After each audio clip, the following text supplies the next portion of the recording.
Connecting Sony headphones to an LG TV is easy, and in this short video I'll show you step by step how to do it. First, it's best to turn off Bluetooth on any nearby phones or computers the headphones are already paired with. This will ensure that the TV will be able to connect. Start with the headphones powered off.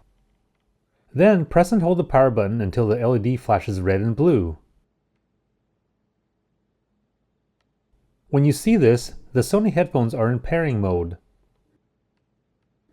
Now on the LG remote, press the settings button. It's the one with the gear icon. Scroll down and select all settings. Here, go to the sound controls. The setting I want here is sound out. And as you can see, it's currently set to the internal TV speaker. To pair my headphones, I need to go to device selection. And here, I see the name of the Sony headphones highlighted with a red dot. Now, just press the enter button on the remote and in a few seconds, the headphones are connected.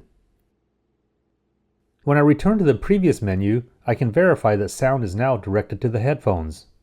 To listen to the TV's speaker again, just turn off the headphones or select internal TV speaker at the top of the list. And while the headphones are still powered on, I can easily activate them again by selecting Bluetooth. Finally, if I want to unpair the device, just go to device selection and use the trash icon to completely disconnect the Sony headphones. And that's all you need to know about connecting Bluetooth headphones to an LG TV. If this video was helpful, please give me a thumbs up and hit the subscribe button to stay up to date on all my weekly videos.